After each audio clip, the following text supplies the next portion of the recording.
Assalamualaikum warahmatullahi wabarakatuh. Halo semuanya, pada video kali ini saya akan menjelaskan mengenai praktikum SIM-RS bagian logistik rumah sakit yang meliputi master obat, penerimaan obat, distribusi obat, stok opname, dan laporan. Selamat menyaksikan.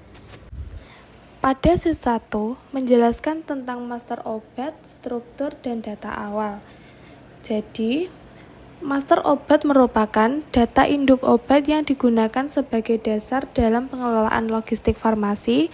Pada sheet ini terdapat informasi penting mengenai setiap obat seperti kode obat, nama obat, satuan, harga, tanggal expired, dan stok awal. Kode obat digunakan sebagai identitas agar memudahkan pencatatan dan pencarian data. Kolom satuan menunjukkan bentuk obat, seperti tablet, vial, ampul, atau botol. Selanjutnya, harga digunakan untuk mengetahui nilai persediaan obat, sedangkan expired date digunakan untuk memantau masa kadaluarsa obat agar obat yang mendekati expired dapat diprioritaskan penggunaannya. Stok awal menunjukkan jumlah persediaan sebelum adanya penerimaan atau distribusi obat. Jadi pada sheet ini juga terdapat klasifikasi ABC dan VAN. Analisis ABC digunakan untuk mengelompokkan obat berdasarkan nilai penggunaan atau investasi, sedangkan analisis VAN digunakan untuk menentukan tingkat prioritas obat, yaitu vital, esensial, dan non-esensial. Sheet ini berfungsi untuk membantu mengontrol stok, pengelolaan, persediaan, dan pemantauan obat secara lebih teratur. Selanjutnya, sheet 2 menjelaskan tentang penerimaan obat yang digunakan untuk mencatat seluruh obat yang diterima atau masuk ke gudang farmasi dari supplier. Data yang dicatat meliputi tanggal penerimaan, kode obat, nama obat, jumlah terima, nomor batch, expired baru, dan keterangan. Tanggal digunakan untuk mengetahui waktu penerimaan obat. Jumlah terima menunjukkan banyaknya obat yang masuk ke gudang. Nomor batch berfungsi sebagai identitas produksi obat dari pabrik dan digunakan untuk pelacakan apabila terjadi masalah pada obat. Expired baru digunakan untuk memantau masa simpan obat yang baru diterima. Selanjutnya, kolom keterangan digunakan untuk memberikan informasi tambahan mengenai kondisi obat seperti siap digunakan atau perlu monitoring. Sheet ini membantu memantau penambahan stok dan memastikan obat yang diterima aman serta layak digunakan. Selanjutnya, pada sheet 3 menjelaskan tentang distribusi obat, yaitu digunakan untuk mencatat proses distribusi atau pengeluaran obat dari gudang farmasi ke unit pelayanan seperti IGD.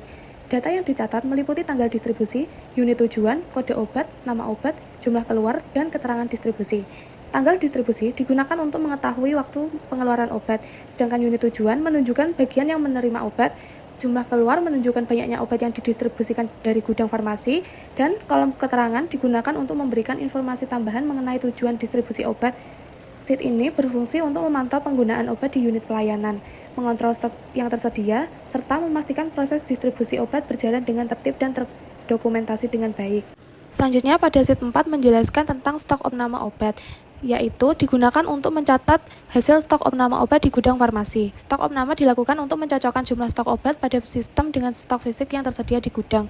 Data yang dicatat meliputi tanggal stok opname, kode obat, nama obat, stok sistem sebelum stok opname, stok fisik, selisih, dan adjustment. Kolom selisih digunakan untuk mengetahui perbedaan antara stok sistem dan stok fisik, sedangkan kolom adjustment digunakan untuk menunjukkan apakah dilakukan penyesuaian data stok atau tidak.